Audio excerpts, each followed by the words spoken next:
Olá a todos! Estamos quase no fim dessa temporada e... vamos falar do penúltimo episódio de Promised Neverland, né?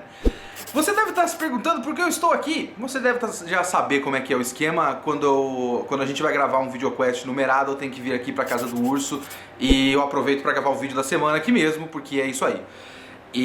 Ou seja, daqui a pouquinho, e pra vocês daqui a 2 dias, daqui a pouquinho a gente grava o VideoQuest 89, pra vocês daqui a 2 dias vai existir o VideoQuest 89, que foi votado pelos padrinhos, e eu falo qual é no fim do vídeo, não se preocupem. Ahá! Tudo de acordo com o Keikaku! Parabéns, Promised Neverland! Que beleza de episódio! Vamos pras partes boas antes. Eu gosto da estrutura desse episódio não ser linear. Eu gosto dele jogar com pontos de vista diferentes. Você tem aquela primeira metade toda praticamente da conversa do Ray e da Emma, e aí você chega no momento que o Ray ia jogar o fósforo, e depois, antes do fósforo cair, da Emma correr e tentar pegar ele, você corta pra Isabela, pra Mama, e momentos antes daquilo, em vez de fazer só o grito Ray! E a Mama virar de costas, o que eles fazem é, momentos antes, mostrar a calmaria, o que ela tá fazendo, o normal da vida dela. Feliz aniversário, Ray. E aí tem o grito.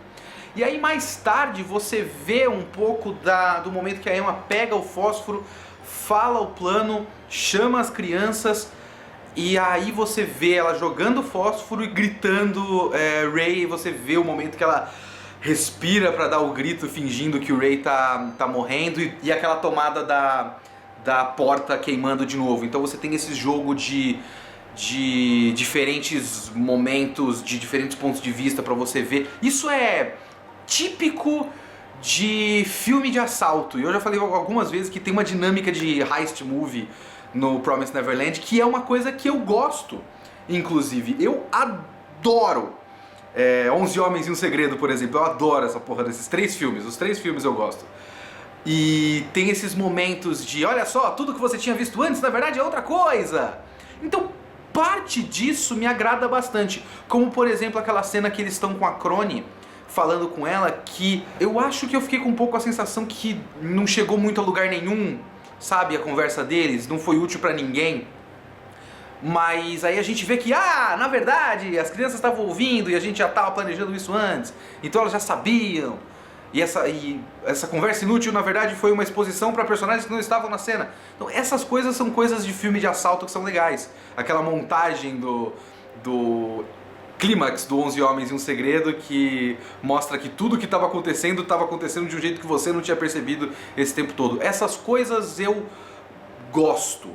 E tem umas tomadas nesse episódio que são muito bonitas, sim. São muito... Por exemplo, a tomada da Emma conversando com o Norman entre os panos brancos ali, que ao mesmo tempo serve para ocultar o que eles estão falando, e talvez com um certo símbolo ali. Eu vejo as roupas brancas deles como um símbolo de inocência, de uma aparência de inocência, e as roupas no varal também são um certo símbolo de inocência, mas nesse caso apenas de aparência de inocência, porque podia ser uma conversa normal entre eles estendendo roupa, mas é um grande plano deles ali e tal, e não é nem um pouco inocente o plano que eles estão fazendo e tal. E eu gosto dessa tomada. Eu gosto, por exemplo, da tomada da porta com as linhas vermelhas, que são a luz do fogo escapando pela porta. E eu gosto dos momentos em que eles estão com o fósforo aceso e tem o fogo refletido nos olhos, porque eu sempre digo que a essa altura eu já acho que já posso afirmar, com 11 de 12 episódios de Promised Neverland, que visualmente tipo, tem algumas coisas interessantes assim, mas na escolha de fotografia ele é muito sem graça. É bastante sem graça, Promised Neverland. Boa parte dele é aquele laranja bege terroso, meio merda. E às vezes tem as tomadas noturnas que são azuis. Então é legal quando tem um ponto de luz diferente que faz com que a imagem fique ligeiramente diferente. Eu gosto, achei aqueles momentos são razoavelmente bonitos. Eu gosto, por exemplo, daquela tomada em que eles estão a Emma chega no muro e aparece o Norman. E não tem uma tentativa de parecer mais onírico ou qualquer coisa do tipo, de colocar uma iluminação diferente, nada disso.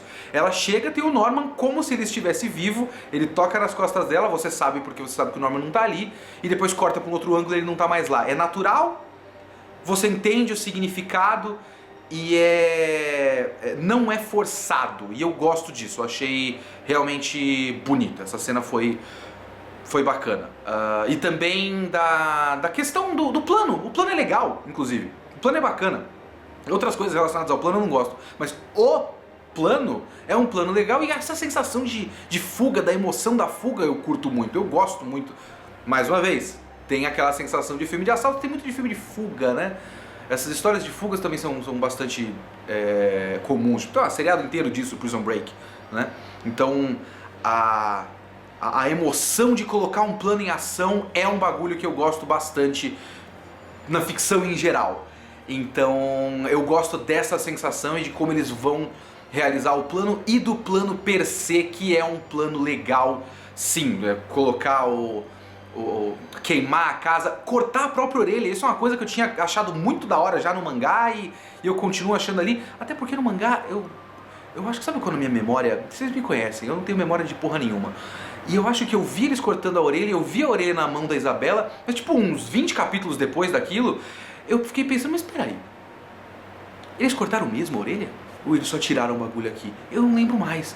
Mas eles cortaram a orelha inteira, isso é da hora. Tipo, você tem 2 protagonistas da história, tem uma orelha a menos por causa disso. É tipo um plano bem drástico e tal. Então eu gosto disso. Então queimar a casa, cortar a orelha, organizar as crianças, fazer o bagulho dos coquetel molotov, o caralho a 4, isso é legal, isso é bacana.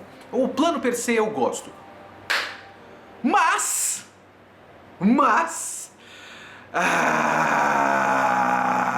tudo fazia parte do plano. Que maravilha. Eu sei que com certeza um monte de gente já tinha previsto e outras pessoas lembravam do mangá.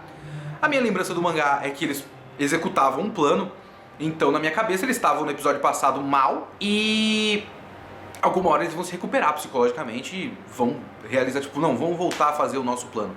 Mas não é nada disso! Na verdade, eles estavam fazendo o plano, executando o plano, planejando o plano o tempo todo! Porque eles são gênios! Eu sei que a série estabelece que eles são gênios, mas eu sei, inclusive, que muita gente vai curtir muito o fato de eles terem planejado isso o tempo todo, porque eles são gênios, porque eles são, tipo, um anime que preza pela inteligência e não pela ação, que é coisa do tipo. Isso é legal, isso de fato dá pra dizer como característica positiva fora de contexto. Mas eu, pessoalmente, não gosto que se troque peso emocional por lógica.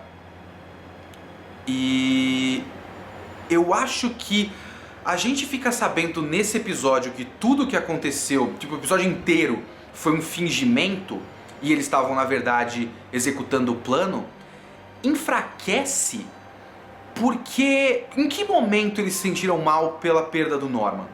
Em algum momento eles se sentiram mal. Por quanto tempo eles se sentiram mal pela perda do Norman? Porque o Norman é muito importante pra eles, sabe? Eles são tudo que eles têm, não existe o resto da família. Eles hoje sabem que a mamãe não é mamãe porra nenhuma. Eles não têm perspectiva de uma vida normal fora da casa caso eles consigam fugir. Tudo que eles têm é um ao outro. E aí você coloca que eles perderam um cara importantíssimo e passaram o quê?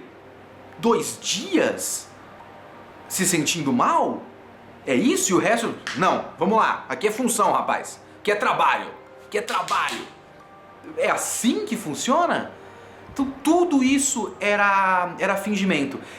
E eu acho que pior ainda é a segunda revelação do episódio, que é o fato de que tudo isso é um plano do Norman.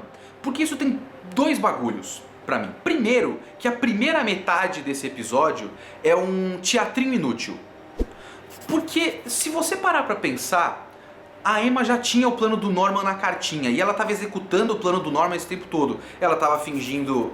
Ela estava de fato não falando com o Ray, né? E o Ray estava fazendo os planos dele próprio ali.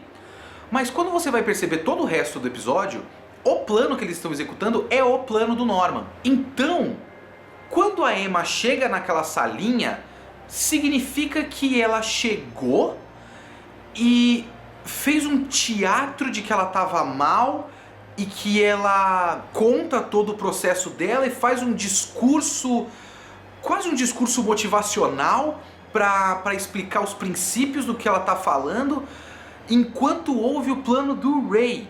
E o plano do Ray envolve ele se matar, que ela sabia que ia acontecer. Ela não sabia que ele ia se queimar vivo, né? Mas ela sabia porque o Norman escreve na carta dele que o Ray não pretende viver. O Ray pretende, como parte do plano, se matar no processo da fuga.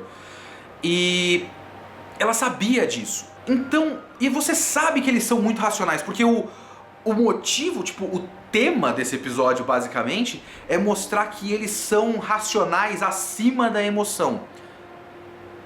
Para todos os efeitos, o melhor amigo deles morreu. E morreu de maneira que evidencia, ou pelo menos feito para evidenciar para eles, por parte dos inimigos, que não tem jeito, não tem esperança. Então, eles deveriam estar arrasados, mas não estão arrasados, eles estão super bem. Se eles são tão racionais, por que todo esse tempo, esses 10 minutos de episódio da Emma ouvindo a porra do plano do Ray? Não tem nenhuma utilidade pra ela ouvir o plano do Ray e esperar o cara tentar se matar pra impedir a morte dele, numa cena que eu acho legal, até ela correndo e pegando o fósforo no ar e tal. Nice catch. Essa cena é toda legal, mas por que? Visualmente, né? Mas por que ela vai passar esse tempo todo se ela podia, e ela devia, aliás, porque o plano estava todo sendo executado. As crianças estavam de mochila, sabe? As coisas estavam arrumadas. Tava tudo sendo organizado enquanto eles falavam. Por que ela não chegou na porra da sala e falou pro Ray: Ray, ó, seguinte, eu tô ligado que você quer se matar, esse tempo todo tava fazendo um plano, o plano é esse, não se mata, a gente tem aqui. Por que ela fez a entrada dramática das crianças com, opa, chega aí, aí elas abrem uma portinha e falam: olha só, nós temos salsichas e cabelo e corta a orelha agora. Por que essa dramaticidade? Eu não tenho nada contra a dramaticidade. E eu, inclusive, odeio fazer checklist de lógica. Eu acho a maior bobagem do mundo ficar fazendo isso aqui, essa cena não fez sentido. Eu não gosto, eu realmente não gosto disso. Vocês sabem disso. Ficção é algo feito para fazer você tanto pensar quanto sentir. Mas fazer com que você sinta emoções artificialmente é parte do processo para que você pense no que aquilo está querendo dizer. As sensações que a gente sente na ficção são ligeiramente mais importantes, pelo menos do meu ponto de vista, do que razão fria e ficar anotando e dizendo que não, essa cena não fez sentido. Eu sou dessa opinião. Mas a série está dizendo o contrário. A série está se colocando como lógica acima de tudo, de certa forma. Então eu acho que eu posso me ver no direito de cobrar a lógica da série. E metade desse episódio é um teatrinho que não faz sentido existir, porque eles não estão fazendo esse teatrinho pra mamãe. Tipo, ela fingindo que tava mal esse tempo todo era um teatrinho pra Isabela. Então isso eu entendo. Mas o teatrinho para o Ray? E aí depois você tem o fato de que o plano todo foi do Norman esse tempo todo. O que também quer dizer que o Norman viu o precipício, automaticamente se recuperou do choque, achou umas crianças logo depois de descer do muro, fez o plano naquela hora. Pelo menos é isso que a passagem de tempo, a maneira como a passagem de tempo foi feita nesse episódio me passou. Ele fez o plano naquela hora e aí fingiu o choque por tudo aquilo. E isso enfraquece o choque anterior pra mim. Por que não fazer essas crianças entrarem em choque? São crianças. Elas podem ser absolutamente racionais e gênios da lógica e também ficarem muito abalados. mas eles não ficaram praticamente nada abalados com esses momentos que são muito drásticos e muito graves. E também tem o fato de que eu já falei algumas vezes que eu não gosto da maneira como a Emma é usada na série. É uma coisa que eu reparei depois do que vai acontecer nessa temporada, e agora revendo eu vejo que estava lá desde o começo. A Emma é tão inteligente quanto os caras.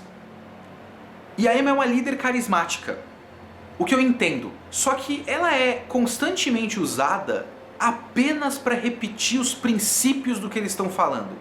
Esse episódio foi muito isso. Enquanto o Ray tava falando, tipo, ela chega mal, né? Nossa. Ela chega mal e aí faz aquela cara de psicopata do fim do episódio passado. Ela solta o princípio emocional de tudo que ela tá fazendo. De como eu posso desistir, eu quero salvar todos, basicamente. É isso que ela repete no pós-primeiro arco. Mesmo sendo também gênio, os balões de pensamento dela são balões de pensamento onde ela fica apenas incessantemente, repetidamente repetindo o mesmo princípio.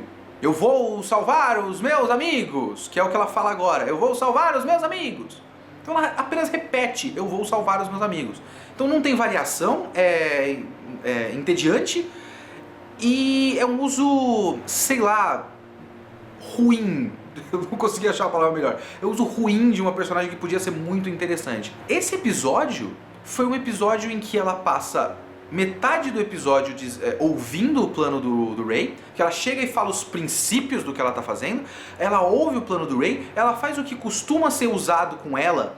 Isso é a maneira como o roteiro usa, né? A Emma não existe, a gente não precisa defender a Emma. Eu tô acusando o roteirista. Ela faz perguntas. Enquanto Ray e Norman, quando existia, Deus o tenha, enquanto Ray e Norman propõem e respondem e planejam, ela fica em dúvida, entra em pânico. Tem um momento desse episódio que ela faz ah, meu Deus! E faz perguntas. Ela sempre pergunta. Só que aí, num certo ponto do episódio, você percebe que todo um monte de coisas está acontecendo por trás e foi a Emma que movimentou. Pô, da hora! Então quer dizer que ela planejou tudo isso? Não. Foi o Norman. Então todo o plano que podia ser o plano da Emma é o plano do Norman. Então a Emma nunca é usada, praticamente nunca é usada, para propor, para planejar. Ela sempre é usada como a âncora emocional da história. O que tudo bem ela ser a âncora emocional da história. Mas numa história que parte da graça, ou boa parte da graça, é planejamento intelectual, e algo que é muito positivo na história é você ter, num shonenzão de porrada da Shonen Jump, a revista mais famosa e também mais básica de todas as revistas de shonenzão de porrada que tem aí por aí no Japão, que só tem, assim, 99% dos personagens principais, os protagonistas são homens. Você tem uma protagonista feminina, mas aí você usa a protagonista feminina mais ou menos da mesma maneira como você usa boa parte das outras personagens femininas de outros shonen de porrada normais. E ela podia ser a pessoa inteligente. Você podia colocar o Norman como a âncora emocional. Inclusive ia ser interessante se você perdesse a âncora emocional e você fica com dois caras ali, a Emma nessa simulação e o Ray, que são racionais, mas perderam aquela pessoa que balanceava para eles o emocional e o racional. E eles não conseguem lidar, e aí eles de fato entram em desespero. E a gente não precisa ter uma história que é apenas olha como eles são gênios e planejaram tudo desde o começo. Ah, o meu Keikaku! Não é isso que eu não gostei nesse episódio. Eu espero ter me explicado suficientemente bem. Muito obrigado a todos. Vocês sabem que tem o link do mangá na descrição deste vídeo. E vocês sabem que amanhã tem Jojo. E vocês sabem que sexta-feira tem o VideoQuest 89, votado pelos padrinhos. E os padrinhos votaram em Monster, de Naoki Urasawa. Você pode ser um desses padrinhos e escolher um mangá da hora também pra gente comentar. Um mangá importante, um mangá que faz tempo que a gente devia ter falado, inclusive. Monster, sexta-feira, ou sábado, ou domingo. Vamos ver quanto tempo vai demorar essa edição do Diego, porque às vezes a gente faz umas gravações de 50 minutos a 1 hora e coitado do Diego. Muito obrigado a todos, falou!